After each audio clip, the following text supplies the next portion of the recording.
নমস্কার বন্ধুরা, তোমরা সবাই কেমন আছো? আশা করছি সবাই খুব ভালো আছো এবং সুস্থ আছো। আজ নিয়ে চলে আসছি তোমাদের সামনে ছোট একটা মিনি ব্লগ। চলো দেখতে থাকো। আমার ব্লগ তোমাদের কেমন লাগে কমেন্ট করে জানিও। সকালে উঠে সমস্ত বাসি কাজ সেরে ছেলেকে স্কুলের জন্য রেডি করে দিয়েছি। আজ তো স্যাটারডে করে স্কুল হলিডেই থাকে, তবুও আজ স্কুল হলো। মাঝে মাঝে হয় এদের স্যাটারডে করে স্কুলে গিয়েছে, হাফ স্কুল হবে, একটার মধ্যে বাড়ি চলে আসবে।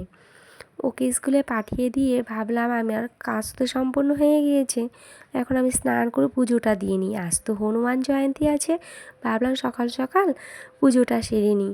আর সকালে যদি চান পুজো হয়ে যায় না, মনে হয় আমার সমস্ত কাজ হয়ে গিয়েছে। আচ্ছা বন্ধুরা, আমাকে একটা কথা বলো তো, তোমাদের সঙ্গে কি এরকম হচ্ছে নাকি? আমি না প্রত্যেক দিন একটা করে যে গানের ভিডিও ছাড়ছি, গানের ভিডিওতে প্রত্যেক দিন কপিরাইট চলে আসছে। সে ভিডিও আমাকে ডিলিট করে দিতে হচ্ছে।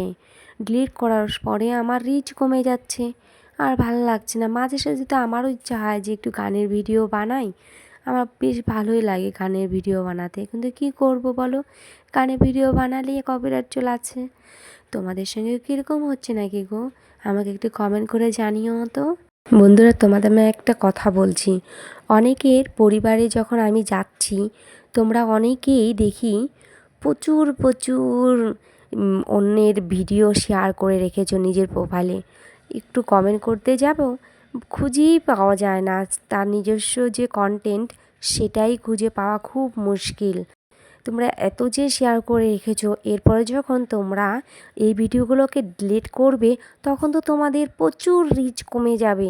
তোমাদের তো নিজের ভিডিও তখন পুরো ডাউন হয়ে যাবে। তখন কি করবে? রিচ ডাউন হয়ে গেলে তো তখন ভিউ বাড়বে না। খুব কষ্ট হয় জানো, রিচ যদি একবার ডাউন হয়ে যায় না, সেটা উঠাতে খুব কষ্ট। তোমরা এত ভিডিও সব মানে নিজের ভিডিওর থেকেও দেখে অনেকে বেশি বেশি করে অন্যের ভিডিও শেয়ার করে রেখেছে, হয়তো স্টারের জন্যই হবে।